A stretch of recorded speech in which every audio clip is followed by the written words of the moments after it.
tolong memberikan kami masukan gitu ya, pencerahan kira-kira bagaimana nih ya, meskipun ini criminal policy yang biasanya mahkamah menyampaikan itu sebagai open legal policy ya, kebijakan pembentuk undang-undang, tapi ini mahkamah harus masuk di sini. Ini yang perlu kami dapatkan.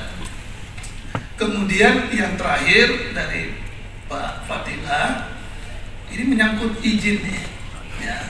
Ini seperti misalnya Semi dan Listi, sambil contoh.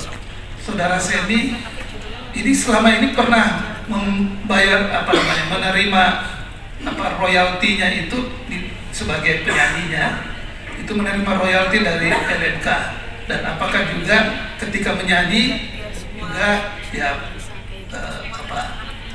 membayar royalti itu ke LMK itu, menerimanya itu apakah pernah? Juga bertanya ya, kalau salah tahu nggak siapa dari grup yang anggota LMK ya, kalau nggak salah ya. Kebetulan saya dikeluarkan secara sepihak di tahun 2010. Jadi di tahun kami lagi merintis itu kami belum tahu LMK ya, namanya juga artis baru waktu itu, kami belum tahu ada LMK, kami belum tahu ada pabrik dan sebagainya. Dan pada intinya ya aku nggak tahu gitu. Lalu Semi tahu nggak kalau tanda tangan perjanjian dengan LMK itu salah satunya apa isinya ya? Karena saya juga pencipta gitu, saya juga tahu isinya, yang kurang lebih isinya adalah memberikan kuasa kepada LMK untuk mengkolek hak dari pencipta. Itu yang kurang lebih seperti itu ya. Karena memang pada dasarnya pusing juga dari Sabang sampai Merauke kalau saya harus kolek sendiri. Itu aja. Dan terus untuk pertanyaan yang mulia hakim tadi, kenapa lebih ke penyanyi, kenapa nggak pencipta gitu kan ya? Siapa yang lebih menguntungkan? Kalau ditanya pribadi ke seorang Semi yang mulia, penyanyi itu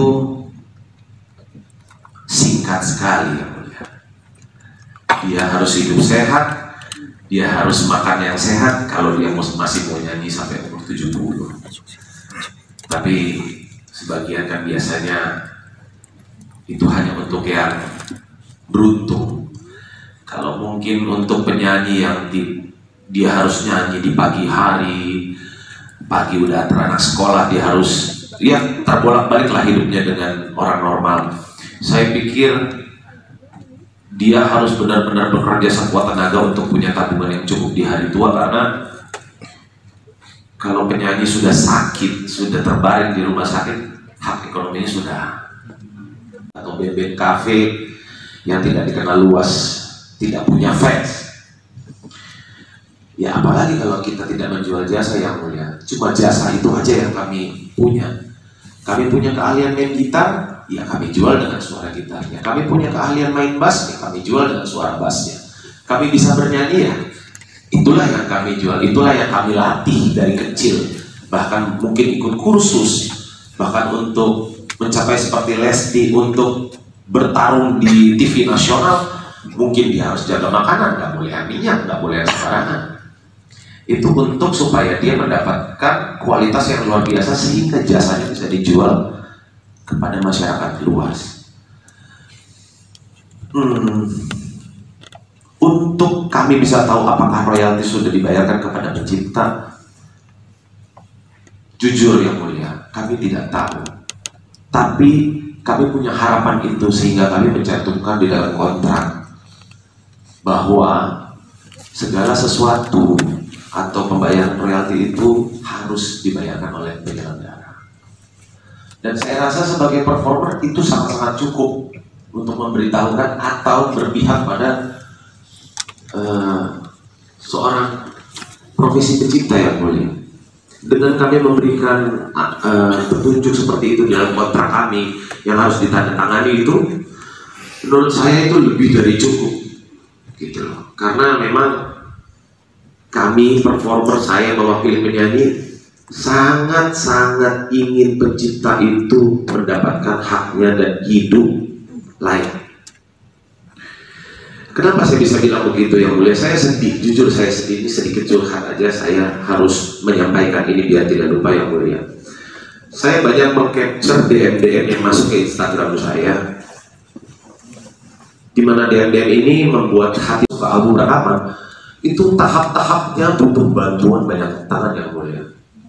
Itu entah berapa jasa kalau semua bisa teriak untuk minta keadilan, mungkin tambah rumit yang mulia.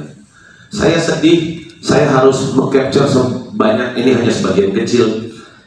Saya bacakan sebentar yang mulia. Permisi Kak, saya mau mencoba berjualan lagu di sini.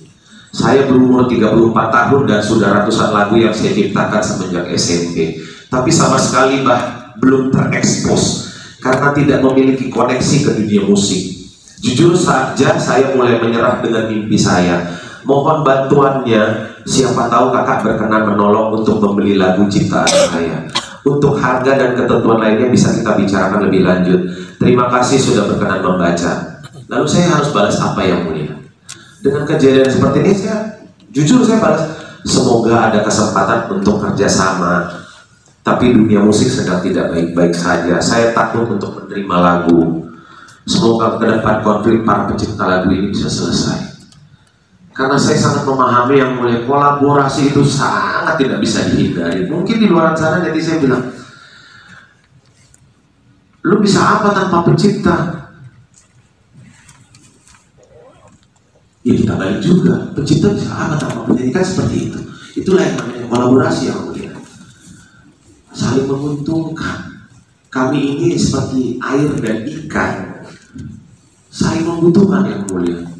Jadi kalau konflik ini berkepanjangan hingga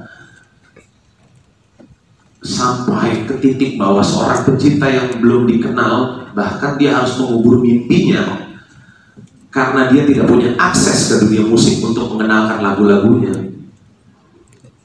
ke kami, penyanyi, performer, sedih sekali yang mulia.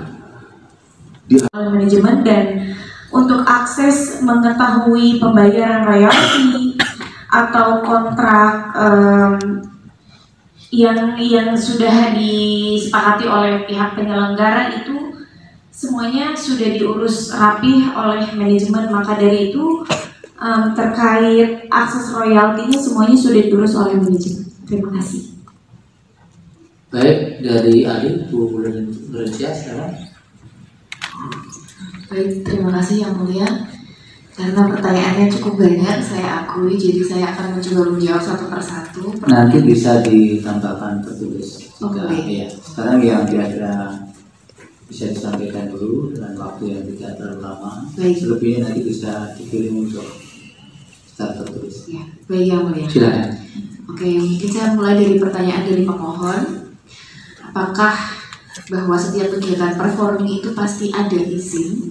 Saya ingin mengacu pada pasal 9 Peraturan Pemerintah Nomor 56 Tahun 2021 yang menyatakan bahwa setiap orang yang melakukan penggunaan secara komersial lagu dan atau musik dengan dalam bentuk layanan publik dengan mengajukan permohonan lisensi kepada pemegang hak cipta atau pemilik hak terkait melalui LMKN.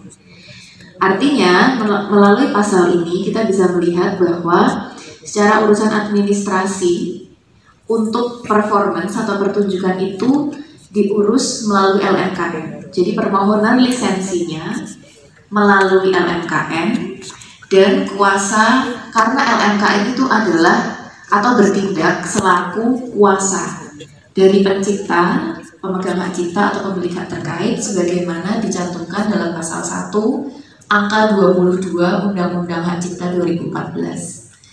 Jadi semua administrasinya itu harus beres melalui LMK.